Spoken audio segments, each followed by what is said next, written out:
మన రక్షకుడు ప్రభువునైన యేసుక్రీస్తు నామములో చేరవచ్చిన సహోదరి సహోదరులకు నా యొక్క వందనములు తెలియజేసుకుంటున్నాను. దేవుని కృపను బట్టి మరొక ఆదివారము దినంలోకి మనల్ని అందరినీ కూడా ప్రవేశపెట్టాడు దేవుడు. అది మాత్రమే కాకుండా తన మాటలను ధ్యానించడానికి దేవుడు మనకి ఒక సమయాన్ని సానుకూలంగా ఏర్పాటు చేసి ఉన్నాడు. సో కాబట్టి జాగ్రత్తగా దేవుని యొక్క మాటలను ఆలకించాలని ప్రభువు నామమున మరొక మారు మిమ్మల్ని అందరినీ కూడా కోరుతూ ఉన్నాను.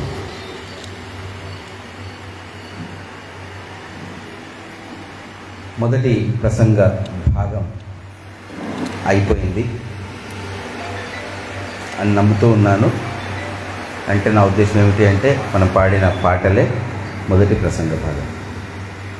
పాడుతూ ఉన్నాము, ఆ మాటలు చూస్తూ ఉంటే, ఆ పదాలు అవన్నీ ఆలోచిస్తూ ఉంటే నిజంగా ఒక గొప్ప ప్రసంగము దేవుడు మనకిచ్చాడని విశ్వసిస్తూ ఉన్నాను. ఇక రెండవదిగా మనల్ని అందరినీ కూడా దాదాపు సత్య సంబంధులముగా ఎవరైతే ఏర్పాటు చేయబడతా ఉన్నామో,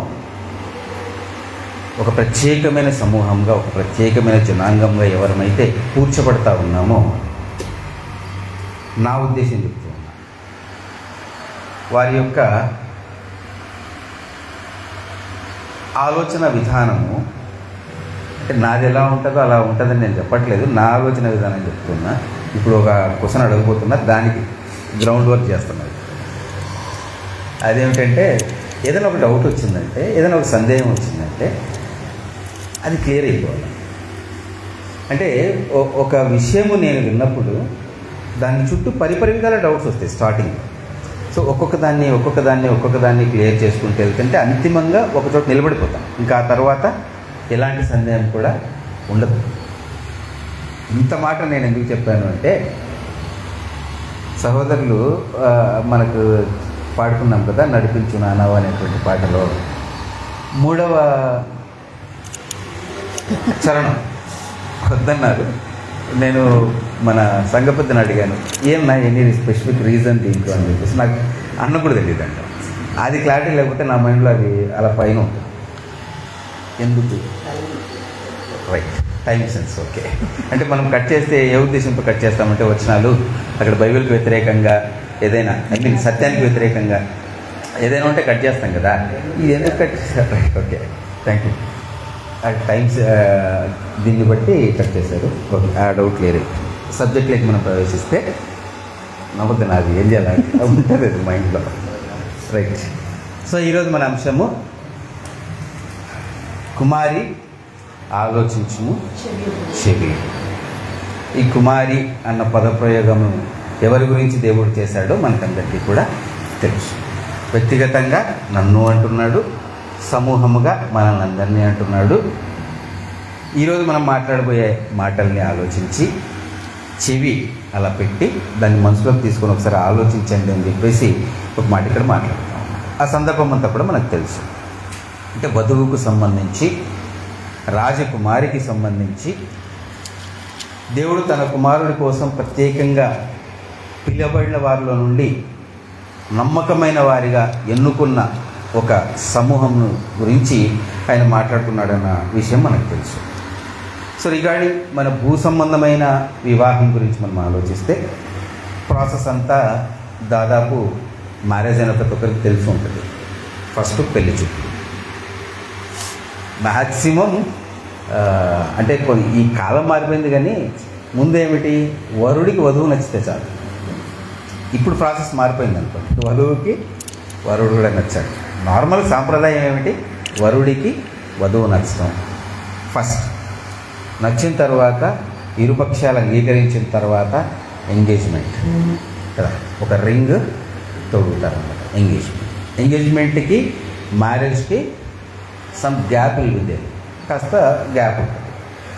ఆ గ్యాప్ అయిన తర్వాత మ్యారేజ్ జరుగుతుంది. మ్యారేజ్ జరిగిన తర్వాత వారిద్దరి కాపురము, ఒక నూతన సృష్టి, పిల్లల రూపంలో ఇదంతా కూడా జరుగుతుంది.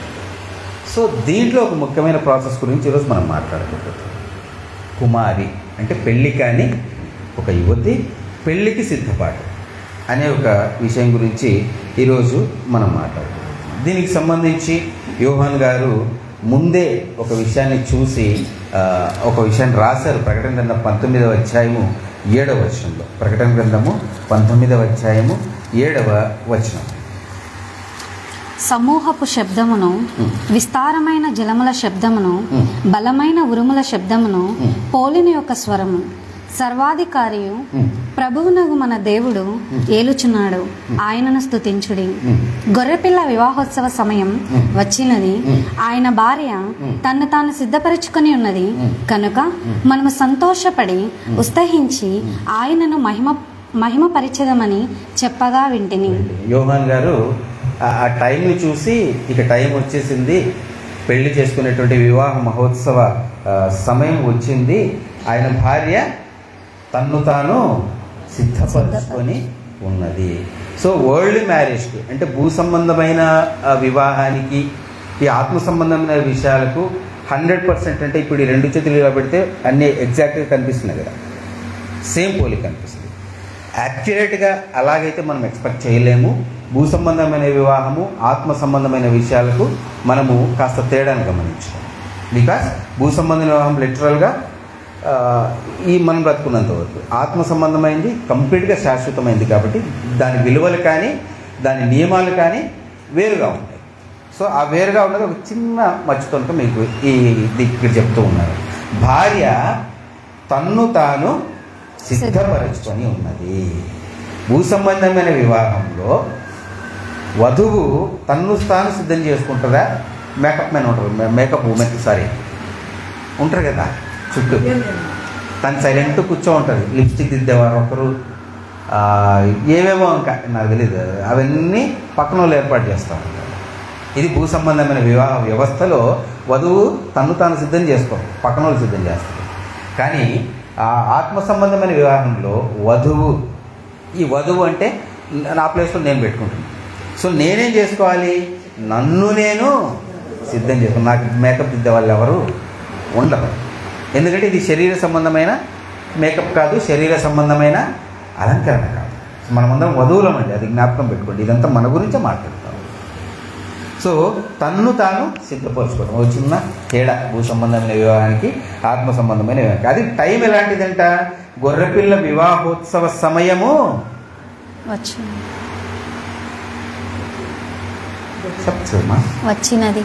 గట్టి చెప్పమా, వచ్చినది, సమయము వచ్చింది.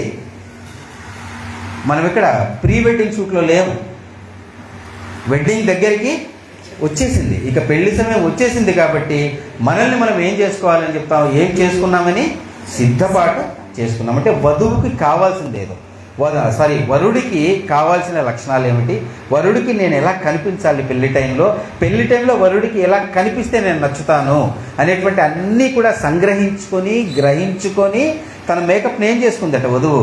సిద్ధపాటు చేసుకుంది. ఆ టైంలో మనం ఉన్నామనే విషయం మనకు స్పష్టంగా తెలుసు కదా. ఎన్నో సంవత్సరాల నుంచి 2000 సంవత్సరాల నుంచి కూడా వచ్చేస్తున్నాడు అని అందరం చెప్పుకుంటా ఉన్నా కూడా, కానీ ఈ టైం ఎలాంటిది? అనేకమైన సిచ్యువేషన్లు మనం చూస్తూ ఉన్నాం. సహోదరుల ద్వారా రీసెంట్గా మనం ఇజ్రాయెల్ వారి గురించి కూడా మనం విన్నాం కదా, చూసాం కూడా. సో కాబట్టి మనం అలాంటి టైంలో ఉన్నాము. సో అలాంటి టైంలో ఉన్న మనము మన వరుణ్ణి ఎదుర్కోవడానికి ఎలాంటి సిద్ధపాటు చేసుకోవాలనేదే ఈరోజు మనం జాగ్రత్తగా ఆలోచించుకుంటూ సంక్షిప్తంగా దేవుని వాక్యం ద్వారా మనం చూద్దాము. అదే వచనం, నెక్స్ట్ వచనం అమ్మ 7వ వచనం ఇప్పుడు చదివాము. ప్రకటన గ్రంథము 19వ అధ్యాయం 7వ వచనం చదివాము. 8వ వచనము. మరియు ఆమె ధరించుకొనుటకు ప్రకాశములను నిర్మలములైన సన్నపు నార బట్టలు ఆమెకి ఇయ్యబడెను. అవి పరిశుద్ధుల నీతి క్రియలు. మరియు అతడు నాతో ఇలాగు చెప్పెను, గొర్రెపిల్ల పెండ్లి విందుకు పిలువబడిన వారు ధన్యులని వ్రాయము. మరియు ఈ మాటలు దేవుని యథార్థమైన మాటలని నాతో చెప్పెను. సో ఆ కంటిన్యూషన్ యోహాన్ గారు చూస్తున్నారు ఈ దృశ్యాన్ని కదా, ఆత్మవశుడై ఆయన ఈ దృశ్యాన్ని చూస్తూ ఉన్నాడు. ఒకసారి ఆలోచించండి, అంటే ఎంత హృదయంగా ఉంటుంది వినటానికి. మనం వింటూ ఉన్నప్పుడు ఆ దృశ్యాన్ని మనం పిక్చరైజ్ చేసుకుంటే, మ్యారేజ్ అయిన వాళ్ళు ఒకసారి వాళ్ళ ఆ లెవెల్కి వెళ్ళి ఆలోచించండి కదా, ఎలా ఉందంట. మరియు ఆమె ధరించుకొనుటకు ఆ వస్త్రాలు ఎలా ఉన్నాయి? ప్రకాశములను వెలుగువంతంగా ఉన్నాయి, వెలుగుతో కూడి ఉన్నాయి. నిర్మలమునైన సన్నపు నార బట్టలు, అంటే చాలా వ్యాలిడ్ బట్టలు, అవి చాలా విలువైన వస్త్రములు ధరించుకొని ఉంది. అవి ఏమిటి? పరిశుద్ధుల నీతి క్రియలు. నేటి వధువు విలువైన వస్త్రాలు ధరిస్తుంది, విలువైన ఆభరణాలు ధరిస్తుంది. కానీ ఇదేంటి, మనం అనుకున్నాం కదా ఆత్మ సంబంధమైన మ్యారేజ్ అంటే అది వేరే లెవెల్లో ఉంటుంది, అది పరాకాష్ఠగా ఉంటుంది మనం మాట్లాడే మాటలు. సో ఈ విలువైన చైను, ఈ విలువైన రింగ్స్ కాకుండా ఆమె ధరించుకున్న బట్టలు ఏంటంట? పరిశుద్ధుల నీతి క్రియలు. సో ఆ వధువుగా ఎవరైతే ఎలక్ట్ చేయబడుతున్నారో వాళ్ళు ధరించాల్సిన బట్టలు ఎలా ఉండాలి అంటే అవి పరిశుద్ధుల నీతి క్రియలుగా ఉండాలని చెప్పేసి యోహాన్ గారి ద్వారా ఇక్కడ మనం చూస్తాం. నేను ఎందుకు ఆలోచించమన్నాను అంటే మన మ్యారేజ్ టైంలో మన బట్టలు ఇవన్నీ మనం ఎలా మేకప్ చేసుకుంటాం, ఏదో వరుడితో సహా చెప్తున్నాను, ఇక్కడ వధువు గురించి మాట్లాడుతున్నాం కాబట్టి. సో వరుడైనా వధువైనా చాలా అలంకారంగా బాగా కనిపించాలి అని చెప్పేసి చేస్తారు కదా. సో ఇక్కడ కూడా పరిశుద్ధుల నీతి క్రియల చేత వధువు అలంకరించుకోవాలి. వధువు అంటే ఎవరో కాదు, నేను అలంకరించుకోవాలని చెప్పేసి ఇక్కడ మాట్లాడుతున్నారు. అలంకరణ ఎంత అందంగా ఉంటుంది అంటే నిజంగా చెప్తున్నా, మ్యారేజ్లో నేను ఎంత అందంగా ఉన్నాను, వెళ్ళండి ఒకసారి ఫ్లాష్ బ్యాక్, నేను ఎంత బాగా అలంకరించుకున్నాను. సో ఎప్పుడు పోతామో తెలియని అలంకరణ అది యాక్చువల్గా మన శరీరానికి వేసుకున్నది, కానీ శాశ్వతమైన అలంకరణ గురించి ఇక్కడ మాట్లాడతాం. ఆలోచించండి, యేసుక్రీస్తు ప్రభుల వారు వరుడిగా, మనం ఒక వధువుగా అంత విలువైన బట్టలు ధరించి, అంటే నీతికిరైన బట్టలు ధరించి ఆయనతో చేతిలో చేయి వేసి అందుకుంటా ఉంటే ఎలా ఉంటుంది అది?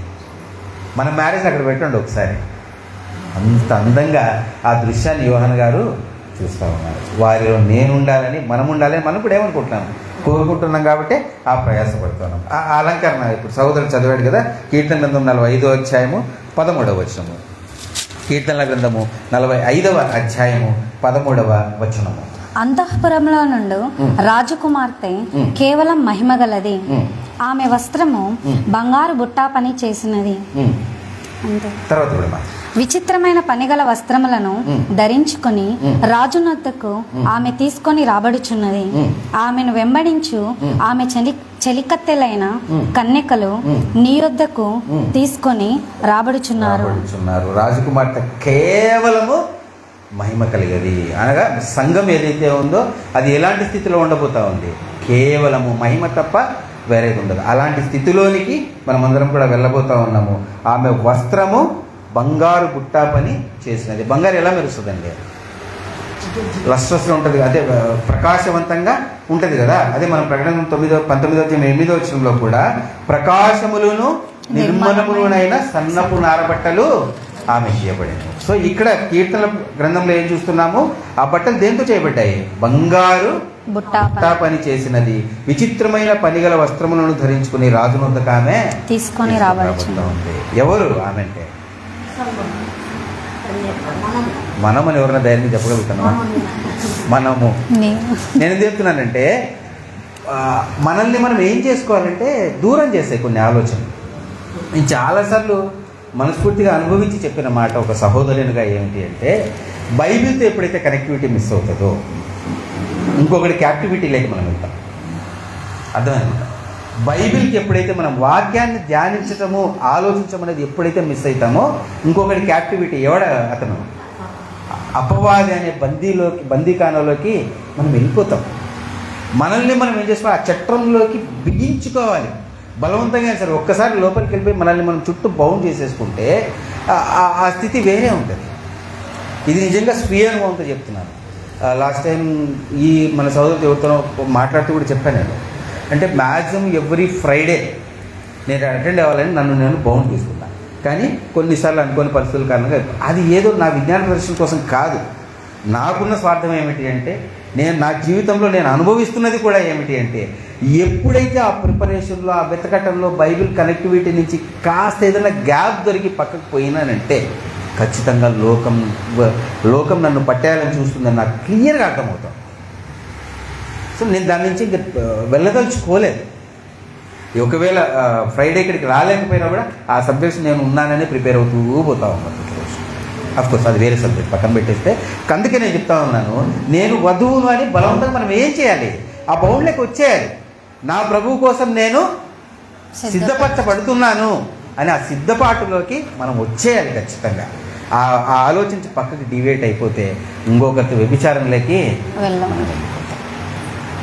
కన్యకగా మనము ఉండటానికి అవకాశం కూడా ఉండదని మనం ఎప్పుడు కూడా జ్ఞాపకం ఉంచుతాం. సో ఈ పోలిక అంటే రాజు సేవకులనండి, తండ్రి కుమారులనండి, తర్వాత రథసారథి సైన్యాధిపతి సైన్యము, ఇలాంటి పోలికలు ఏవైతే ఉన్నాయో వాటిలో ఈరోజు మనం ధ్యానించుకోబోతున్న పోలిక వధువు వరుడు అనేటువంటి పోలికలో మనం మాట్లాడుతూ ఉన్నాం. ఇది భూ సంబంధమైన లిటరల్ పోలికగా మనం ఆలోచించకూడదని చేసి విజ్ఞాపకం చేస్తూ ఉన్నాను. సో ఈ వధువు ఎలా ఉంటుందంటే వరుడు యొక్క ఆలోచనల్ని ఖచ్చితంగా గ్రహించుకుంటూ ఉంటుంది. సో ఈ ఫస్ట్ ఎంగేజ్మెంట్ అయిపోవాలి కదా. ఎంగేజ్మెంట్ అంటే ఏమిటి? ప్రభువు కోసం మనము స్థిరపరచబడ్డము, ఒక నిబంధనలోకి మనం రావటం. సో ఎప్పుడైతే వచ్చామో అప్పుడు ఖచ్చితంగా మన ఆలోచన అంతా కూడా నన్ను పెళ్లి చేసుకోబోయే నా భర్తకి నేను అనుకూలంగా ఉండాలి, ఆయన ఆలోచనలకి నేను అనుకూలంగా ఉండాలని ఎప్పుడైతే ఆలోచిస్తామో, కేవలం ఆలోచన మాత్రమే సరిపోద్దా? సరిపోదు. ఆలోచనకు సంబంధించిన ఇంప్లిమెంటేషన్, అమలు చేయటం కూడా ఉండాలి. అప్పుడే నా భర్త నన్ను గ్రహిస్తాడు, నా వరుడు నన్ను తీసుకుంటాడు. దాన్నే ఇంకొక పోలికతో యోహాన్ గారు చెప్తా ఉన్నారు. ప్రకటన గ్రంథం 3వ అధ్యాయం 21వ వచనము. ప్రకటన గ్రంథము 3వ అధ్యాయము 21వ వచనము. నేను జయించి నా తండ్రితో కూడా ఆయన సింహాసనమునందు కూర్చుండి ఉన్న ప్రకారం జయించు వానిని నాతో కూడా నా సింహాసనమునందు కూర్చుండనిచ్చేదను. అంటే తన శరీరంలో భాగమైపోతున్నాం మనం. పెళ్లి టైంలో ఏవో వాగ్దానాలు చేస్తారు కదా, సగంలో సగం ఏదో అంటారు, నాకు గుర్తులేదు చేసినా కానీ, పురుషుడిలో సగం ఏదో అలాంటి మాటలు వస్తాయి కదా. సో ప్రభు కూడా ఏమంటాడు, నేను సింహాసనంలో ఎలా కూర్చున్నానో నాతో పాటు నా వధువును నాతో నేను ఎలా జయించానో అలా జయించడం వల్ల నాతో పాటు నేనేం చేస్తాను, నా తండ్రి సింహాసనం మీద కూర్చోబెడతాను అని చెప్పేసి చెప్తా ఉన్నాడు. ఏమిటా జయింపు అంటే, ఈ మధ్యకాలంలో ఈ జయించడం అంటే ఏమైపోతుందంటే వేరే వేరే వాదనలోకి వెళ్ళి అలా జయించడం అనుకుంటున్నాను. కానీ జయించడం ఏమిటి? నన్ను నేను జయించుకోవడం, నా శరీరాశను నేను జయించాలి, నా లోకాశను నేను జయించాలి, అపవాది తంత్రాలను నేను జయించాలి. ఈ విధంగా జయించి ఎప్పుడైతే మనము మన మరణం వరకు మన పరువును తుదముట్టిస్తామో అప్పుడు మనము పెళ్లి కూతురుగా ఎన్నిక చేయాలి. అప్పుడు రియల్ మేకప్ అన్నమాట. అది మహిమ కలిగిన వస్త్రంగా మనం ధరించుకుంటాము అనేది ప్రూవ్ అవుతుంది. ముందు నుంచి ధరించుకొని ఉండొచ్చు కూడా, కానీ ఎప్పుడైతే మరణం వరకు ఆ ప్రయాణాన్ని కొనసాగిస్తామో ఆ తర్వాత పునరుత్థానంలో వధువుగా మనం ఉంటామని చెప్పేసి ఇక్కడ గమనించగలగాలి. జయించటం అంటే నా భర్త ఏం చేశాడు, నా వరుడు ఏం చేశాడు, అది నేను చేయాలనేటువంటి మాటకి ఎప్పుడు కూడా మనము కనిపెట్టుకుని. ఈ విషయాలన్నీ ఎలా తెలుస్తాయి? చాలామందికి తెలియదు కదా. చాలామందికి అవుట్ అండ్ అవుట్ తెలుసు, పెళ్లి కూతురు సంఘం అంటే ఒక పెళ్లి కూతురు ఒక, ఎందుకంటే లిటరల్గా బయటికి కనిపిస్తూ ఉన్నాయి. కానీ చాలామంది దీన్ని ఏమనుకుంటున్నారు, వేరే వేరే లోకార్థాల్లో తీసుకుంటా ఉన్నారు. కానీ దేవుడు తన ప్రియ కుమారుని కోసము ఇన్ని కోట్ల మందిలో, దాదాపు పెంటెకొస్తు దినాన ఎప్పుడైతే స్టార్ట్ అయిందో అప్పటి నుంచి ఇన్ని వందల కోట్ల మంది పోతున్నారు. వాళ్ళందరిలో ఒక ప్రత్యేకమైన గుంపును ఎన్నుకుంటున్నాడు తన కుమారుని కోసం అన్న విషయం చాలామందికి తెలియదు. వాళ్ళ హృదయాలకి అవి గోచరము కాలేదు. దేవుడు ఏం సిద్ధపాటు చేశాడు వాక్యంలో ఉంది, చూడండి ఒకసారి. మొదటి కొరింథీయుల రాసిన పత్రిక 2వ అధ్యాయము 9వ వచనము. కొరింథీయుల రాసిన మొదటి పత్రిక 2వ అధ్యాయము 9వ వచనము. ఇందును గూర్చి దేవుడు తన్ను ప్రేమించు వారి కొరకు ఏవి సిద్ధపరిచినో అవి కంటికి కనబడలేదు, చెవికి వినబడలేదు, మనుష్య హృదయమునకు గోచరం కాలేదు అని వ్రాయబడి ఉన్నది. మనకైతే 12 వరకు దేవుడు వాటిని తన ఆత్మ వలన బయలుపరిచి ఉన్నాడు. ఆ ఆత్మ అన్నిటినీ దేవుని మర్మములను కూడా పరిశోధించుచున్నాడు. ఒక మనుషుని సంగతులు అతనిలోనున్న మనుష్యాత్మకే గాని మనుషులలో మరి ఎవనికి తెలియను. అలాగే దేవుని సంగతులు దేవుని ఆత్మకే గాని మరి ఎవరికి తెలియవు. ఇక్కడ కూడా ఇంత స్పష్టంగా ఇందును గూర్చి దేవుడు తన్ను ప్రేమించు వారి కొరకు ఏవి సిద్ధపరచనో అవి కంటికి కనపడలేదు తన్ను ప్రేమించు వారి కొరకు. తన్ను ప్రేమించు వారి కొరకు అంటే ఎవరి కొరకు? సంఘం కొరకు. ఇదే చెప్పారా వేరేదేమని చెప్పారా? మిక్స్డ్ ఆన్సర్లు వస్తున్నాయి. సరే, నేను ఒక్కొక్కరిని అడగలేను కాబట్టి సరే సంఘం కొరకు అని తీసుకుందాము. వేరేది ఎవరిలో చెప్పుకుంటే ఆలోచిద్దాం. సో తన్ను ప్రేమించు వారి కొరకు అంటే సంఘము కొరకు అని మాత్రమే కాదు. సంఘము కొరకు తన్ను ప్రేమించే వారు కూడా సంఘం కొరకు ఏర్పాటు చేశాడు, రైట్. అది కానీ మిగిలిన వాళ్ళకి ఏర్పాటు చేయలేదా? మిగిలిన వాళ్ళు ప్రేమించలేదా? దేవుడు డాష్ను ఎంతో, ఏమిటా డాష్? లోకమును ఎంతో ప్రేమించను, తన్ను ప్రేమించు వారి కొరకు అన్న మాటని ఇక్కడేంటి, సంఘమును ప్రేమించాడు. సో దాని గిఫ్ట్ వేరే ఉంది సంఘానికి. అలాగే లోకాన్ని వదలలేదు కదా, లోకాన్ని కూడా ఎంతో ప్రేమించాడు. సో వీళ్ళకేం సిద్ధం చేశాడు, వీళ్ళకేం సిద్ధం చేశాడు, ఎవరికి ఏమి సిద్ధం చేశాడు అన్నది లోకానికి కనిపించాల. కంటికి కనపడలేదు, చెవికి వినపడలేదు, మనుష్య హృదయమునకు గోచరము కాలేదు. అర్థం కావట్లేదు జనానికి. చూడండి, యెషయా గ్రంథం 64వ అధ్యాయము, యెషయా గ్రంథము 64వ అధ్యాయము 4వ వచనము. తన కొరకు కనిపెట్టువాని విషయమై నీవు తప్ప తన కార్యం సఫలం చేయు మరి ఏ దేవునిని ఎవడు నీ కాలమున చూచి ఉండలేదు. చూసారా, అట్టి దేవుడు కలడన్న సమాచారం మనుషులకు వినబడలేదు, అట్టి సంగతి వారికి తెలిసి ఉండలేదు. చూసారా, వాళ్ళకి ఎలాంటి దేవుడు ఉన్నాడని వాళ్ళకి తెలియదంటే ఎంత క్లియర్గా, నీవు తప్ప తన కార్యం సఫలము చేయు మరి ఏ దేవునిని ఎవడు నే కాలమున చూచి ఉండలేదు. నీ కొరకు కనిపెట్టే వాళ్ళకి నువ్వేం చేస్తావో ఆ కార్యాలు ఎలా సఫలం చేస్తావో అలాంటి ఏ దేవుణ్ణి కూడా ఇంతవరకు ఎవరు చూడలేదు. అట్టి దేవుడు కలడన్న సమాచారం కూడా అట్లీస్ట్ మనుషులకి వినపడలేదు. తను చెప్పిన మాట ఖచ్చితంగా నెరవేరుస్తాడు అనేటువంటి సమాచారము మనుషులకి వినపడలేదు. ఆ సంగతి, అట్టి సంగతి వారికి తెలిసి ఉండలేదు, ఇప్పటికీ తెలియదు. తన్ను ప్రేమించు వారికి అంటే అందరూ ఏమనుకుంటున్నారంటే కేవలము సంఘాన్ని మాత్రమే, కేవలము తనను ప్రేమించిన వారిని మాత్రమే ఆయన ప్రేమిస్తున్నాడు, వాళ్ళ కోసం మాత్రమే ఒక గిఫ్ట్ పెట్టాడు, ఏవి సిద్ధపరిచడం అంటే వాళ్ళకే సిద్ధం చేశాడు, వేరే వాళ్ళకి సిద్ధం చేయలేదని అనుకుంటున్నారు. ఖచ్చితంగా అందరికీ ఆయన సిద్ధపాటు చేశాడు. బట్ కండిషన్ వాళ్ళ పనిని బట్టి, వాళ్ళ స్థాయిని బట్టి అనేది జాగ్రత్తగా ఇక్కడ మనము ఆలోచించాలి. మనం వధువు గురించి మాట్లాడుతూ ఉన్నాం. సో ఇప్పుడైతే ఎవరు కష్టపడతా ఉన్నారో, ఇప్పుడైతే వరుడి మనసును ఎవరు అర్థం చేసుకుంటున్నారో, ఎవరైతే జయిస్తారో వాళ్ళకి ఇవ్వబడిన ముఖ్యమైన పోస్ట్ ఏమిటి భవిష్యత్తులో అంటే ఆయన సింహాసనములో పాలిభాగస్తులు అవ్వటం, గొర్రెపిల్లకి భార్యగా ఉండటము అనేది ఇక్కడ స్పష్టంగా మనకందరికి కూడా తెలిసినటువంటి అంశమే. సో అలాంటి ఒక గొప్ప ధన్యతలోకి మనం రావాలి అంటే ఇవాళే మనం ఏం చేయాలి, ఆయన స్వభావాన్ని మనము ధరించుకోవాలి, అర్థం చేసుకోవాలి, అర్థం చేసుకుని దాని ప్రకారము జీవించాలనే మాటని ఇక్కడ జ్ఞాపకం చేసుకోవాలి. సో మనం ధరించుకున్నామా లేదా? మనము ధరించుకున్నాము అంటే చూడండి ఒకసారి, మొదటి కొరింథీయులకు రాసిన పత్రిక 12వ అధ్యాయము, మొదటి కొరింథీయులకు రాసిన పత్రిక 12వ అధ్యాయము 14వ వచనం. శరీరం ఒక్కటే అవయవముగా ఉండక అనేకమైన అవయవములుగా ఉన్నది. 27వ వచనం అమ్మా. అటువలే మీరు క్రీస్తు యొక్క శరీరమై ఉండి వేరువేరుగా అవయవములై ఉన్నారు. మీరు క్రీస్తు యొక్క శరీరమై ఉండి వేరు అవయవములై ఉన్నారు. ఇప్పుడు మనం క్రీస్తుని ఏం చేసుకుంటాం, ధరించుకుంటున్నాము. ఈ ధారణ ఎలా ఉండాలంటే, ధరించుకోవడం అంటే ఇప్పుడు ఫర్ ఎగ్జాంపుల్ నా ఒంటి మీద ఈ బట్టలు ఉన్నాయి, ఏం చేస్తాము, సాయంత్రం మళ్ళీ డ్రెస్ చేంజ్ చేసుకుంటాం కదా, అలా కాదు కదా. క్రీస్తుని ధరించుకోవడం అంటే ఏంటి, తీసి పక్కన పెట్టేస్తాం అప్పుడప్పుడు, లేదు కదా. క్రీస్తుని ఒక్కసారి ధరించుకున్నామంటే ఆ ధారణ ఎంతవరకు కొనసాగాలి, మరణం వరకు కొనసాగాలి.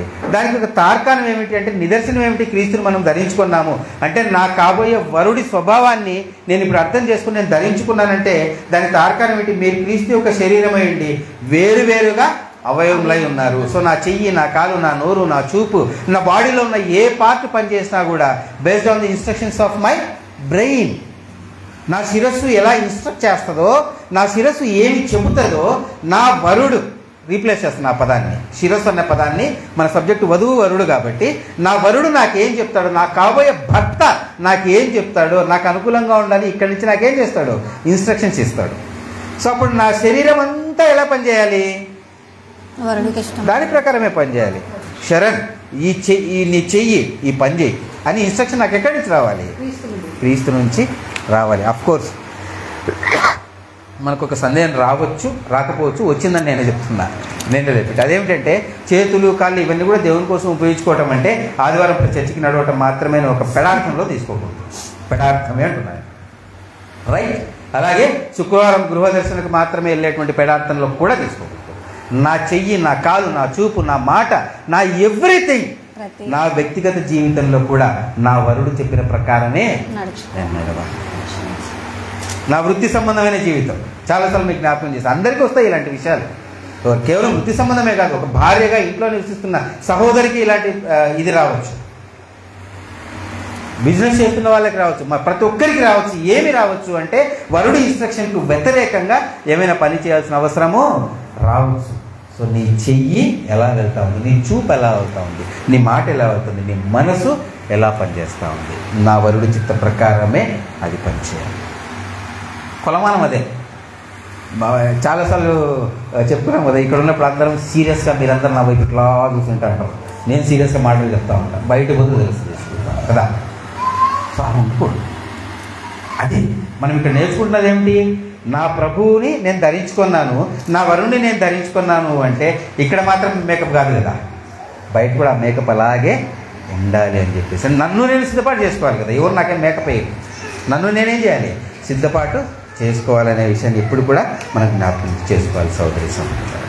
సో ఇక్కడ నేను ఇంత గొప్ప సత్య సంబంధమైన సంఘంలో ఉన్నాను అంటే, నేను ఒకవేళ ఇంతకుముందు చెప్పాను కదా, నా థాట్ ప్రాసెస్ అంటే ఏదైనా ఒక డౌట్ వచ్చింది అంటే ఖచ్చితంగా దాన్ని ఏం చేసుకుంటాను, నేను నాకు అప్పటికప్పుడు రెక్టిఫై కావాలి, లేదా ఎలాగోలా దాన్ని రెక్టిఫై చేసుకోవడానికి ప్రయత్నం చేస్తాను. ఇప్పుడు డైరెక్ట్ అడిగేసాను కదా అట్లాగే. సో అలాగే బిబ్లికల్గా కూడా కదా, దీనిని ఆధారం చేసుకొని నేను ఇంత మంచి సమూహంలో దేవుడు నన్ను ఇక్కడ పెట్టాడంటే నా ఆలోచన తీరే నాకు కారణం అనుకుంటే నా అంత మూర్ఖుడు ఒకళ్ళు. నా ఆలోచన తీరే మీ మధ్య ఉండటానికి కారణం నేను అనుకుంటే నా అంత మూర్ఖుడు ఇంకొకరు లేరు. ఎందుకు అంటే తండ్రి ఆకర్షించితేనే కానీ కుమారుని నేను ఇక్కడికి రాలేను. అవునా కదా, వాక్యాన్ని నమ్ముతాం కదా. చూడండి ఒకసారి యోహాను సువార్త 6వ అధ్యాయం 44వ వచనము. యోహాను సువార్త 6వ అధ్యాయము 44వ వచనము. నన్ను పంపిన తండ్రి వారిని ఆకర్షించితేనే కాని ఎవడును నా యొద్దకు రాలేడు. అంతే దినమున నేను వానిని లేపుదును. వారందరూ దేవుని చేత బోధింపబడుదురు అని ప్రవక్తల లేఖనములలో వ్రాయబడి ఉన్నది కనుక తండ్రి వలన విని నేర్చుకుని ప్రతివాడును నా యొద్దకు వచ్చును. చూసారా, నన్ను పంపిన తండ్రి వానిని శరణ్ను ఆకర్షించితేనే కానీ శరణ్ నా యొద్దకు రాలేడు. నా పేర్లో మీ పేరు రీప్లేస్ చేసేస్తాను. మనకంతేం లేదు ఇక్కడ ఉన్నామంటే. సో నేను పెక్యులర్గా ఆలోచిస్తాను కాబట్టి నా ఆలోచన విధానం సపరేట్గా ఉంటుంది కాబట్టి నేను ఇక్కడ సపరేట్గా ఉన్నాను కాదు. ఆ తండ్రి ఆకర్షిస్తేనే నేను ఇక్కడికి ఆకర్షించబడ్డాను. అప్పుడు ప్రభు ఎవరు అనేది నాకు స్పష్టంగా అర్థం చేసుకున్నాను. ఈ విధంగా నడవటానికి దేవుడు నాకు అవకాశం ఇచ్చాడు. అంటే ఇక్కడ మీరు అర్థం చేసుకోవాల్సింది ఏమిటి అంటే, ఒక వధువును పిక్ చేసుకోవటానికి ఎవరు ఆకర్షించాలి? తండ్రి ఆకర్షించాలి. ఎందుకోసం ఆకర్షిస్తాడు ఆయన? తన కుమారునికి వధువు కాబట్టి, తన కుమారుడికి భార్యగా ఎన్నిక చేయబడుతున్నారు కాబట్టి ఆయన ఏం చేస్తాడు? చాలా జాగ్రత్తగా పిక్ చేసుకుంటాడు. మన తండ్రులు అంతే కదా, మన తండ్రులు కూడా ఏం చేస్తారు? నా కూతురికి ఒక అబ్బాయి కావాలంటే ఇంత జాగ్రత్తగా ఆలోచిస్తాడు. సో అలాగే దేవుడు కూడా ఏం చేశాడట, ఎవరైతే దానికి తగిన వాళ్ళని ఏం చేస్తూ ఉన్నాడు? ఆకర్షించి ఒక చిన్న సమూహంగా భూమి మీద ఏర్పాటు చేస్తూ ఉన్నాడు. పరిశుద్ధుల నీతి క్రియలు అనేటువంటి వస్త్రాన్ని ధరింపజేస్తూ ఉన్నాడు. నిర్మలము ప్రకాశవంతమైనటువంటి జీవితాన్ని వాళ్ళు జీవించడానికి అవకాశం ఇస్తూ ఉన్నాడు, నేర్పిస్తూ ఉన్నాడు. ఈ నేర్చుకోవడంలో స్లిప్ అయిపోతే ఆయన రెస్పాన్సిబుల్ కాదని చెప్పేసి మనము ఆలోచించాలి. సో ఆయన కూడా ఎక్స్పెక్ట్ చేస్తూ ఉన్నాడు. ఏమిటి? ఒక తండ్రి తన కూతురికి సంబంధం వెతుకుడు చాలా ఎక్స్పెక్ట్ చేస్తాడు కదా. సో అలాగే ఆయన కూడా మనల్ని ఎలా ఉండాలని ఆలోచిస్తూ ఉన్నాడు, కోరుకుంటూ ఉన్నాడు. కొరింథీయులకు రాసినటువంటి 2వ పత్రిక 11వ అధ్యాయము 2-3 వచనములు. దేవాసక్తితో మీ ఎడల ఆసక్తి కలిగి ఉన్నాను. ఎందుకనగా పవిత్రురాలైన కన్యకగా ఒక్కడే పురుషునికి అనగా క్రీస్తుకు సమర్పింపవలెనని మిమ్మల్ని ప్రదానం చేసి తిని గాని సర్పము తన కుయుక్తి చేత హవ్వను మోసపరిచినట్లు మీ మనస్సులను చెరపబడి క్రీస్తు ఎడలనన్న సరళత నుండి పవిత్రత నుండి ఎట్లయినను తొలగిపోవునేమో అని భయపడుచున్నాను. అది నాటి కాలంలో కొరింథీయులకు రాసిన, నేటి కాలంలో మనకు వినిపిస్తూ ఉన్న ఇది నిజమైనటువంటి తీసుకోవాల్సినటువంటి ఒక ప్రముఖమైన హెచ్చరిక. మన నుంచి ఏమని ఎక్స్పెక్ట్ చేస్తూ ఉన్నారంటే దేవాసక్తితో మీ ఎడల ఆసక్తి కలిగి ఉన్నాను. ఎందుకనగా మీరు ఎలా ఉండాలి అని నేను కోరుకుంటూ ఉన్నానంటే పవిత్రురాలైన కన్యకనుగా ఒక్కడే పురుషునికి, ఆ పురుషుడు ఎవరట? క్రీస్తుకు సమర్పింపవలనని మిమ్మల్ని ప్రధానము చేసి కానీ మీకు ఎంగేజ్మెంట్ జరిగింది. ఏమని ఎక్స్పెక్ట్ చేసి ఎంగేజ్మెంట్ జరిగింది? మీరు ఎలా ఉండాలని. ఎంగేజ్మెంట్ అయిపోయింది. ఎంగేజ్మెంట్ అయిపోయిన తర్వాత మీరు ఎలా ఉండాలని నేను కోరుకుంటూ ఉన్నాను, నేను ఆశిస్తూ ఉన్నాను అంటే పవిత్రురాలైన కన్యకనుగా. వేరే పురుషుడి వైపు కూడా మీరు కన్నెత్తి చూడకూడదు అనేటువంటి ఉద్దేశాన్ని ప్రకటిస్తూ, అలాగే ఒక్కడే పురుషునికి, మీకు ఎవరితో అయితే ఎంగేజ్మెంట్ జరిగిందో ఆ ఒక్కడే పురుషునికి మీరు సమర్పింపబడాలి అని చెప్పేసి ఒక ప్రముఖమైన హెచ్చరిక ఇక్కడ మనం చూస్తూ ఉన్నాం కదా. సో ఈ ఆలోచనలు దాటి పవిత్రురాలైన కన్యకంగా రిబ్కాను ఏమని సంబోధించారు అక్కడ చూడండి ఒకసారి. ఆదికాండము 24వ అధ్యాయము, ఆదికాండం 24వ అధ్యాయము 15వ అధ్యాయం 16వ వచనమ్మ. అతడు మాటలాడుట చాలింపక ముందే అబ్రహాం సహోదరుడైన నాహోరు భార్యయు మిల్కా కుమారుడైన బెతుయేలుకు పుట్టిన రిబ్కా కడవ భుజం మీద పెట్టుకుని వచ్చెను. ఆ చిన్నది మిక్కిలి చక్కనిది, ఆమె కన్యక, ఏ పురుషుడును ఆమెను కూడలేదు. ఏ కండిషన్ అండి, ఎంత అద్భుతమైన పోలికలు ఉంటాయంటే బైబిల్లో. చూసారా, రిబ్కా ఇస్సాకుకు భార్యగా ఎన్నుకుంటున్నటువంటి, ఇస్సాకు భార్యగా ఎన్నుకోవడానికి ఎవరిని పంపించాడు? మనం చాలాసార్లు ఈ పోలికను ఎన్నున్నాం కదా. ఎలియాజరు అంటే అబ్రహాము ఇంట్లో ముఖ్యమైన దాసుడు, ఆయన ముఖ్యమైన దాసుడు. సో ఆయనను పంపించి రిబ్కాను సెలెక్ట్ చేయడంలో రిబ్కా గురించి ఏమని మాట్లాడుతోంది పోలిక బైబిల్? ఆమె చూడ చక్కనిది, కన్యక, ఏ పురుషుణ్ణి కూడా కూడదండి. అలాంటి పోలిక ఇవాళ పౌలు గారి చేత మనం హెచ్చరింపబడతా ఉన్నాం. ఏ పురుషుణ్ణి కూడా మీరు ఎరగకూడదు, పరిశుద్ధురాలిగా పవిత్రురాలైన కన్యకగా మీరు ఉండాలి అని చెప్పేసి ఇక్కడ ఈ పోలిక మనం చూస్తాం సార్. సో ఇప్పుడు వ్యభిచారం చేయటము అంటే లిటరల్గా మీకు అందరికీ అర్థమైపోతుంది. లిటరల్గా ఇది ఫిజికల్ ప్రాస్టిట్యూషన్ కాదు, శరీర సంబంధమైన వ్యభిచారం కాదు, ఆత్మ సంబంధమైన వ్యభిచారం.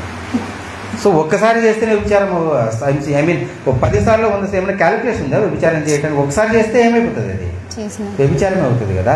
కాబట్టి మన ఆలోచనలు, మన ప్రవర్తన, మన తలంపులు, ఆ వరుడి గురించిన ఆలోచన పక్కన పెట్టేసి ఏ క్షణమైనా వేరే సంబంధమైన ఆలోచనలు వచ్చింది అంటే మనం వ్యభిచారం చేశామా లేదా?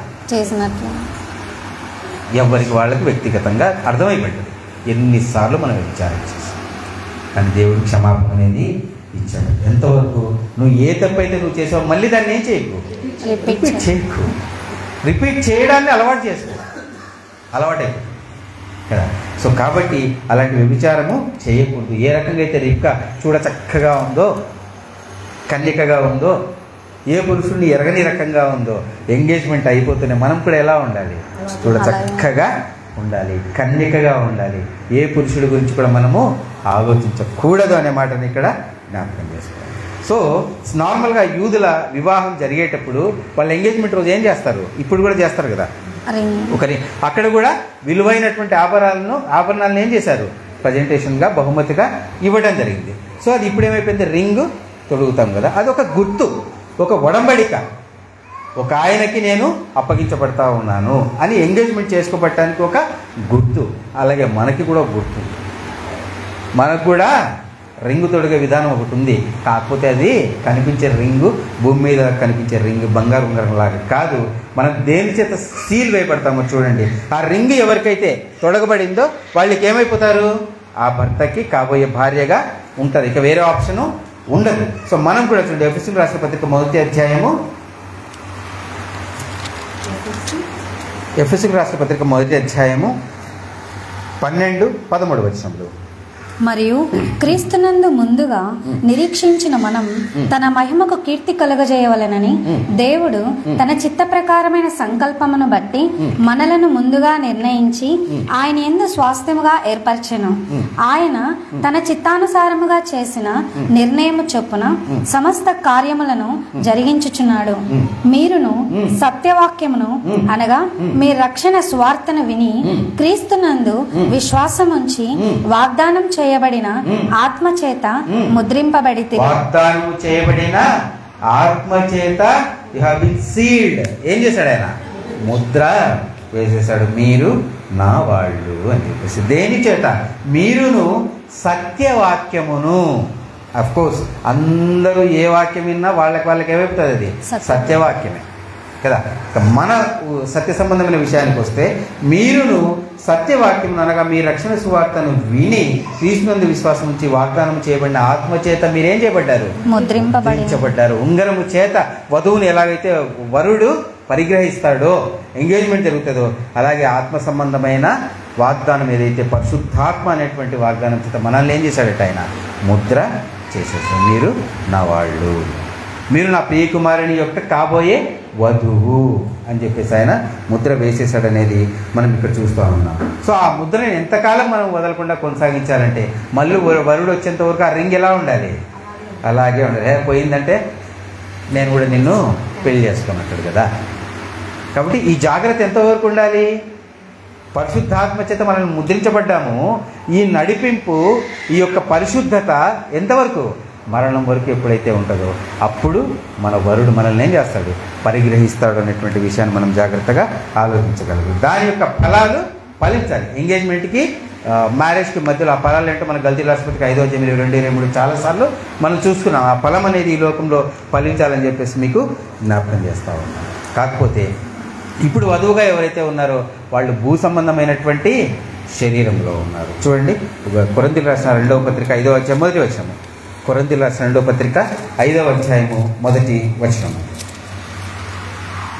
భూమి మీద మన గుడారమైన ఈ నివాసం శిథిలమైపోయినను చేతి పని కాక దేవుని చేత కట్టబడినదియు నిత్యమైనదియునైన నివాసము పరలోకమందు మనకున్నదని ఎరుగుదుము.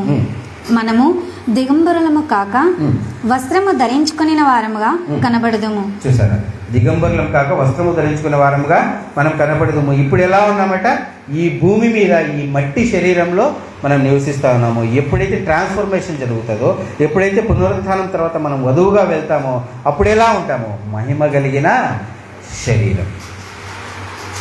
ప్రభువు ఏ శరీరంలో అయితే ఉన్నాడో ఆ శరీరంలోకి మన ట్రాన్స్ఫర్మేషన్ కూడా జరుగుతుంది. ఆయనకు భార్యగా ఈ భూమిని అంతా కూడా మనం పరిపాలించబోతున్నాము అనేటువంటి ఒక అద్భుతమైన గిఫ్ట్ని మనం ఇక్కడ జ్ఞాపకం చేసుకోవాలి. ఆమె డ్రెస్సింగ్ కూడా ఎలా ఉంది? అందంగా ఉంటుంది.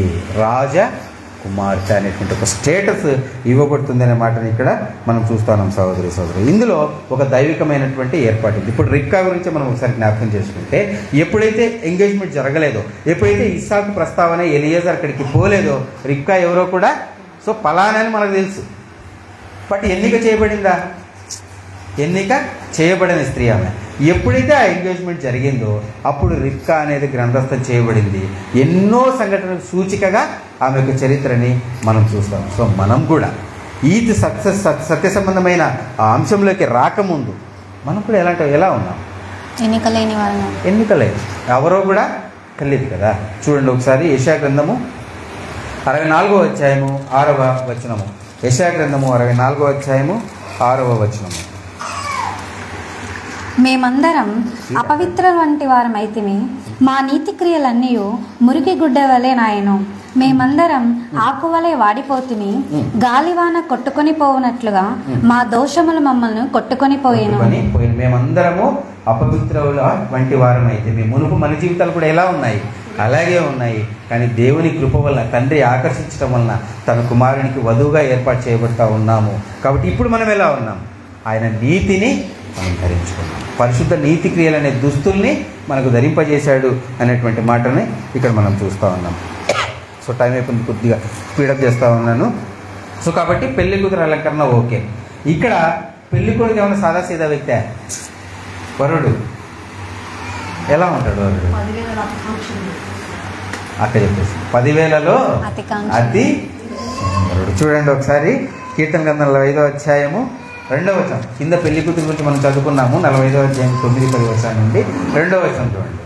నరుల కంటే నీవు అతి సుందరుడవై ఉన్నావు, నీ పెదవుల మీద దయారసం పోయబడి ఉన్నది, కావున దేవుడు నిత్యము నిన్ను ఆశీర్వదించును. నరుల కంటే నీవు అతి సుందరుడవై ఉన్నావు. నీ మేకప్ గురించి ఇంతసేపు మన మేకప్ గురించి ఎంత బాగా దేవుడు ఎక్స్ప్లెయిన్ చేశాడో, నువ్వు ఇలా ఉండాలి, ఇలా ఉండాలి, ఇలా ఉండాలని చెప్పేసి మనం చేసుకోబోయే వరుడు కూడా, మనల్ని చేసుకోబోయే వరుడు కూడా ఎలా ఉన్నాడట? అతి సుందరుడు. ఎలా? ఒంటి మీద నగలు తీసుకున్నా కాదు కదా, ఆయన సౌందర్యం ఎలా ఉందట.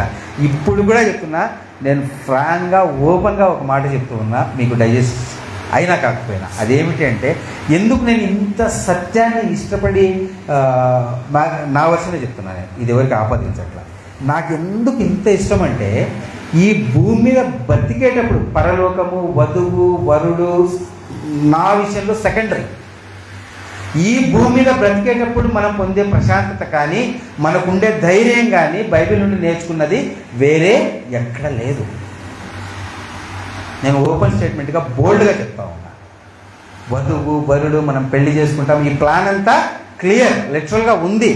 కానీ నేను దానికోసం తాపత్రయపడటం కన్నా, ఈ భూమి మీద ఈ ఇంప్లిమెంట్ చేయటంలో, ఒక క్షమాపణలో కానీ, ఒక ప్రేమలో కానీ, ఆయన లక్షణాలు ఏవైతే, సౌందర్యం గురించి మాట్లాడుతూ ఉన్నా నేను, ఆ సౌందర్యాన్ని అర్థం చేసుకోగలిగే అంత ఆత్మ సంబంధమైన సౌందర్యాన్ని నేను కలిగి ఉండి ఈ భూమి మీద జీవిస్తే నా అంత ఐశ్వర్యవంతుడు ఇంకొకడు లేడు అని చాలా స్పష్టంగా నేను ధైర్యంగా చెప్పగలను. అంత సౌందర్యం, ఆత్మ సౌందర్యం, అంత ధైర్యం, అంత మానసికమైన ఉల్లాసం మనకి దేవుడు ఇచ్చాడు. అది మెయింటైన్ చేసుకుంటూ ఇంత మాట్లాడాను కదా, ఇది మెయింటైన్ చేసుకుంటూ వెళ్ళి చస్తే ఆ తర్వాత నేనేమవుతాను? వధువు సంఘంలో ఎన్నిక చేయబడ్డా. ఆ గిఫ్ట్ కావాలంటే అది కరెక్ట్గా అర్థం చేసుకుంటేనే ఇప్పుడు మనము అలా జీవించగలని చెప్పేసి మీకు జ్ఞాపకం చేస్తా ఉన్నాను. కేవలం సౌందర్యమే ఉంది ఆయనకి, ఆస్తి ఎంత ఉంది చూడండి ఒకసారి. ఎందుకంటే చెప్తున్నా, నా భార్యకి నాకు ప్రపోజల్స్ కుదిరేటప్పుడు, నేను చెప్తాను, తనకు కూడా తెలియదు, ఎదురు చూస్తా ఉంది. ఆ ప్రపోజల్స్ కుదిరేటప్పుడు ఒక పెద్ద ఆయన పీటర్ గారు అని చెప్పి చనిపోయాడు. ఆయన మాకు చెప్పింది ఏంటంటే, నేను తక్కువ చేసి చెప్పట్లేదు, మమ్మల్ని కూడా అలాగే చెప్పాడు ఆయన. వాళ్ళ దగ్గరికి వెళ్ళి వీళ్ళు ఇంక జమీందారు వంశస్థులాగా మా గురించి అలాగే చెప్పేశాడు. మా దగ్గరికి వచ్చి సేమ్ రిపీట్ అయింది. పరస్పరం చూసుకుంటే తక్కువని కాదు, కానీ ఆయన చెప్పిన దానికి ఉన్న స్టాండర్డ్స్కి చాలా బియాండ్ ఉందన్నమాట. ప్రభువు గురించి అలాగే చెప్పలేదు బైబిల్లో. ప్రభు గురించి ఆయన ఆస్తి ఏంటో చూద్దాం ఒకసారి. చూడండి ఒకసారి ఎఫెసీయులకు రాసిన పత్రిక 1వ అధ్యాయం 19వ వచనం. ఎఫెసీయులకు రాసిన పత్రిక 1వ అధ్యాయము 19వ వచనం. ఎందుకంటే మీడియేటర్ ఇక్కడ పీటర్ గారు, కానీ ఈ విషయాన్ని చేసిన మీడియేటర్ పరిశుద్ధాత్మ. కాబట్టి అబద్ధాలు జరగవు ఇక్కడ. చదువుమని. ఆయన మిమ్మల్ని పిలిచిన పిలుపు వల్లనైనా నిరీక్షణ ఎట్టిదో, పరిశుద్ధులలో ఆయన స్వాస్థ్యం యొక్క మహిమైశ్వర్యం ఎట్టిదో, ఆయన క్రీస్తునందు వినియోగపరిచిన బలాతిశయమును బట్టి విశ్వసించు మనయందు ఆయన చూపుచున్న తన శక్తి యొక్క 19వ వచనం. అపరిమితమైన మన ప్రభు అయిన యేసుక్రీస్తు యొక్క దేవుడైన మహిమ స్వరూపియగు తండ్రి కిందన వస్తుంది. మన ప్రభు అయిన యేసుక్రీస్తు యొక్క దేవుడైన మహిమా స్వరూపయగు తండ్రి తను తెలుసుకొనుటయందు మీకు జ్ఞానమును ప్రత్యక్షతయును గల మనస్సు అనుగ్రహించినట్లు నేను నా ప్రార్థనల యందు మిమ్మల్ని గూర్చి విజ్ఞాపన చేయుచున్నాను. ఆయన ఆ బలాతిశయమును చేత క్రీస్తును మృతులలో నుండి లేపి సమస్తమైన ఆధిపత్యము కంటేను అధికారము కంటేను శక్తి కంటేను ప్రభుత్వము కంటేను ఈ యుగమునందు మాత్రమే కాక రాబో యుగమునందును పేరు పొందిన ప్రతి నామము కంటేను ఎంతో హెచ్చుగా పరలోకం నందు ఆయనను తన కుడి పార్శ్వమున కూర్చుండబెట్టుకొని ఉన్నాడు. చూసారా, ఆయన ఆధిపత్యం ఎలా ఉందట? అన్నింటి మీద, అన్ని ప్రభుత్వాల మీద, అన్ని పేర్ల కంటే హెచ్చుగా ఆయన నామమును ఉంది. ఆయన దేవుడి కుడిపార్శ్వమున మన వరుడు కూర్చొని ఉన్నాడు. అదే ప్లేస్ని మనకు కూడా ఆఫర్ చేస్తూ ఉన్నాడు. నాలాగా మీరు జీవిస్తే నేనెలా కూర్చొని ఉన్నాను, మిమ్మల్ని కూడా నేనేం చేస్తాను, దేవుడి కుడిపార్శ్వమున కూర్చుండబెట్టుకుంటాను, నాతో పాటు మిమ్మల్ని కూర్చుండబెట్టుకుంటాను అనేటువంటి వాగ్దానము ఆయన చేశాడు. అన్నిటికీ మించి మనకున్న తార్కాణం ఏమిటి అంటే, ఏవైనా ఒక 100 కోట్లు 1000 కోట్లు సంపాదించవచ్చు, కానీ ఏ ఒక్కడు మరణాన్ని మాత్రము జయించలేకపోయాడు కదా. సో తండ్రి ఏం చేశాడు? ఆయన్ని మరణం నుంచి కూడా లేపటం జరిగింది. అంత గొప్ప ఐశ్వర్యవంతుడు, అంత గొప్ప సుందరుడు, ఇంతకన్నా బెస్ట్ పెళ్లి కొడుకు ఎవరైనా ఉంటారా? అలాంటి వరుడి కోసం మన ప్రయత్నం, అలాంటి వరుడితో పరిణయం కోసం మన ప్రయత్నం అనేది మనం ఆలోచన. అంత గొప్ప వరుడితో పరిణయం జరగాలి అంటే అంత గొప్ప కష్టాలే ఉంటాయి అనేది ఎప్పుడు కూడా మనం జ్ఞాపకం ఉంచుకోవాలని చెప్పేసి మీకు జ్ఞాపకం చేస్తాము. అలాగే ఈ రాణికి సంబంధించి కీర్తన 45వ అధ్యాయం 9వ వచనము, కీర్తనల గ్రంథము 45వ అధ్యాయము 9వ వచనము. నీ దయనందిన స్త్రీలలో రాజుల కుమార్తెలున్నారు. రాణి ఓఫీరు అపరంజితో అలంకరించుకుని నీ కుడిపార్శ్వమున నిలుచుచున్నది. కుమారి ఆలకించుము, ఆలోచించి చెవియొగ్గుము, నీ స్వజనమును నీ తండ్రి ఇంటిని మరువుము. చాలు. నీ దయనందిన స్త్రీలలో రాజుల కుమార్తెలు ఉన్నారు. రాణి ఓఫీరు అపరంజితో అలంకరించుకొని, ఓఫీరు అపరంజి. సో అది ఒక ప్రశస్తమైన బంగారం దొరికేటువంటి ఒక ప్రదేశం. చూద్దాం ఒకసారి చిన్న క్లారిటీ. మొదటి దినవృత్తాంతముల గ్రంథం 29వ అధ్యాయం 4వ వచనం. మొదటి దినవృత్తాంతముల గ్రంథము 29వ అధ్యాయము 4వ వచనం. గదుల గోడల రేకుమూతకును బంగారపు పనికిని బంగారమును, వెండి పనికి వెండి పనివారు చేయు ప్రతి విధమైన పనికిని 6000 మనుగుల ఓఫీరు బంగారమును. 6000 మనుగుల ఓఫీరు బంగారం అంటే మేలిమి బంగారం దొరికేటువంటి ఒక ప్రదేశము. ఆ దేవాలయం అంటే యెరూషలేము దేవాలయం కట్టేటప్పుడు కూడా ఈ బంగారం ఎక్కడి నుంచి తెచ్చారు? ఓఫీర్ నుండి తెచ్చారు. అదొకటి చూద్దాము. మొదటి రాజుల గ్రంథం 9వ అధ్యాయం 27వ వచనం. మొదటి రాజుల గ్రంథము 9వ అధ్యాయము 27వ వచనము. సొలొమోన్ సేవకులతో కూడా హీరాము సముద్రపు ప్రయాణం చేయనెరిగిన ఓడవారైన తన దాసులను ఓడల మీద పంపెను. వారు ఓఫీరు స్థలమునకు పోయి అచ్చట నుండి 840 మనుగుల బంగారమును రాజైన సొలొమోన్ వద్దకు తీసుకొని వచ్చిరి. చూసారా, ఓఫీరు అను స్థలమునకు పోయి బంగారు తీసుకొని వచ్చారు. అంటే అలాంటి మేలిమి బంగారు రాణి ఓఫీరు అపరంజితో అలాంటి బంగారు, విలువైన బంగారు చేత ఏం చేసుకుందట? అలంకరించుకొని అనేటువంటి మాటని ఇక్కడ చూస్తాం. అంటే వధువుకు ఎంత ప్రాముఖ్యత ఉంది అనేది మనం ఇక్కడ గమనించుకోవాలి ప్రియ సహోదరి సహోదరు. కాబట్టి ఒక 2 వచనాలు చూసుకొని ముగించుకుందాం. రోమిలకు రాసిన పత్రిక 2వ అధ్యాయం 7వ వచనము. రోమిలకు రాసిన పత్రిక 2వ అధ్యాయము 7వ వచనము. సత్క్రియను ఓపికగా చేయుచు మహిమను, ఘనతను, అక్షయతను వెదకు వారికి నిత్య జీవమునిచ్చును. సో సత్క్రియను ఓపికగా చేయొచ్చు. ప్రభువు ఏదైతే క్రియలు చేయమన్నాడో వాటిని మనం ఏం చేయాలి? ఓపిక, ఎక్కడ కూడా ఓపిక కోల్పోకుండా చేయాలి అనేటువంటి విషయాన్ని ఇక్కడ మనం చూస్తాం. సో ఓపిక. అక్కడ రిబ్కా ఏం చేసింది? నీళ్లు దాహం అడిగింది ఎవరికి? ఎలియాజరు గారు వెళ్ళారు. వెళ్ళిన తర్వాత నీళ్లు నాకు నా ఒంటెలకి అన్నాడా? కాదు. చూడండి ఒకసారి ఆదికాండము 24వ అధ్యాయము 14వ వచనము. నేను క్లోజ్ చేస్తాను 2 నిమిషాలు. ఆదికాండం 24వ అధ్యాయము 14వ వచనం. కాబట్టి నేను త్రాగునట్లు నీవు దయచేసి నీ కడవను వంచుమని నేను చెప్పగా ఏమన్నాడు ఆయన? నేను తాగటానికి నీ కడవను వంచు అన్నాడు. రిబ్కా ఏం చేసింది? నీవు త్రాగుము, నీ వంటలకును నీళ్లు పెట్టెదనని ఏ చిన్నది చెప్పునో ఆమెయే నీ సేవకుడైన ఇస్సాకు కొరకు నీవు నియమించిన దానవై ఉండునుగా. ఆమె కూడా ఏం చెప్పింది? నీవు నీ ఒంటెలకు తాగు అని చెప్పినప్పుడు గుర్తించు అని చెప్పేసి ఇక్కడ ఒక సూచన ఇస్తా ఉన్నారు. ఇది ఎందుకు మనకు నేను జ్ఞాపకం చేసుకుంటున్నాను, మీ జ్ఞాపకం చేస్తున్నాను అంటే, మనం చాలాసార్లు ఏమనుకుంటూ ఉంటామంటే, మనం పని చేస్తూ ఉన్నప్పుడు, మేబీ దేవుని పని, మీకు దైవ సంబంధమైన విషయాలు మనం చేస్తూ ఉన్నప్పుడు ఏమనుకుంటాను, నేను ఎక్కువ పని చేస్తూ ఉన్నాను అని చెప్పేసి. కానీ రిబ్కా ఏం చేసింది? తను చేయాల్సిన దానికన్నా, తను చెప్పబడిన దానికన్నా ఏం చేసిందట?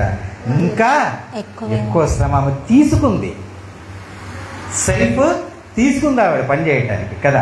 సో మన ఉద్దేశం కూడా దేవుని పని చేయడంలో మళ్ళీ అంటే భయం వేసి రిపీట్ చేస్తాం. మీరు అలా తీసుకుంటారని నా ఉద్దేశం కాదు. దేవుని పని చేయడం అంటే సండే ఫ్రైడే కాదు, వాటితో పాటు వాటితో పాటు అంటున్నది పక్కబట్లని, వాటితో పాటు మిగిలిన జీవితం. సో మనం పని చేయడం ఎలాగ ఉండాలి? ఆయన ఏదైతే పని చెప్పాడో, ఆయన ఒక తలాంతి ఇచ్చినప్పుడు, దాన్ని ఒక పని మనకు అప్పచెప్పినప్పుడు దాన్ని మనం ఏం చేయాలి? ఇంకా పెంచుకుంటూ బిజినెస్ చేయమని మనకు కాస్త డబ్బు ఇచ్చాడు, దాన్ని ఏం చేయాలి? డెవలప్ చేసుకుంటూ వెళ్ళాలనే మాట ఇక్కడ జాగ్రత్తగా గమనించుకోవాలి. అలాగే ఏరియాస్ ద్వారా అనేకమైన బహుమానాలు ఆయన రిబ్కాకి పంపించాడు కదా. సో మనకు కూడా ఒక శ్రేష్టమైన బహుమానము పరిశుద్ధాత్మ ద్వారా దేవుడు మనకి తెలియజేస్తూ ఉన్నాడు, మీకు బహుమానము ఉంది అని చెప్పేసి. అలాగే రిబ్కా విషయంలో చూడ చక్కనిది, కన్యకగా ఉంది, ఏ పురుషుడిని కూడా ఆమె కూడలేదు అనేటువంటి మాట ఆమె విషయంలో ఎలా ఉందో మన విషయంలో కూడా అలాగే ఉండాలి అని చెప్పేసి ఇక్కడ మీకు జ్ఞాపకం చేస్తా ఉన్నాను సోదరి సోదరులు. ముఖ్యంగా ఆమెను పంపించేటప్పుడు ఆ చుట్టుపక్కల వాళ్ళ అన్నయ్య వాళ్ళు ఏమన్నారు చూడండి, 31వ వచనము. 31 కాదమ్మా, పంపించేటప్పుడు 60వ వచనం అమ్మా. 24వ అధ్యాయం 60వ వచనం. ఆదికాండం 24వ అధ్యాయము 60వ వచనం నేను క్లోజ్ చేస్తున్నాను. వారు రిబ్కాతో, మా సహోదరి, నీవు వేవేలకు తల్లి వగుదువుగాక, నీ సంతతి వారు తమ పగవారి గవిని స్వాధీనపరుచుకుందరుగాక అని ఆమెను దీవింపగా. చూసారా ఏమని ఆశ చెప్పి పంపించారు? నీవు వేలకు తల్లి వగుదువుగాక. కీర్తన 45వ అధ్యాయంలో మనం ఏం చూస్తాము చూడండి ఒకసారి, 10వ వచనమ్మా.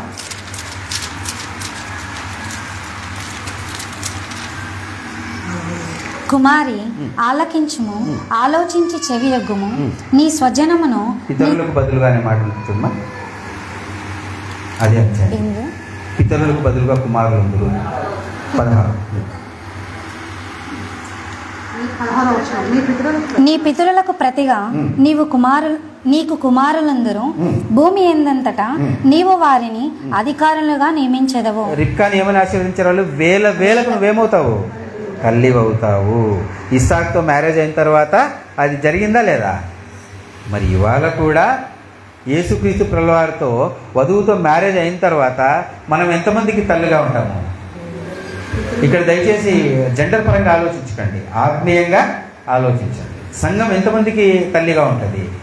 కోట్లాది మందికి, వేలకి తల్లిగా ఉండబోతాం కదా. సో అలాంటి ఒక అద్భుతమైనటువంటి ఒక ఆశీర్వాదము మనకి ఇచ్చారని చెప్పేసి మీకు మనం అందరం కూడా జ్ఞాపకం చేసుకుంటాం. సో ఇంత గొప్ప పోలిక, ఇంత గొప్ప ఆశీర్వాదము వధువుగా ఉన్నటువంటి మనకి ఇచ్చారు. అది మనం స్థిరంగా మెయింటైన్ చేసుకోవాలి.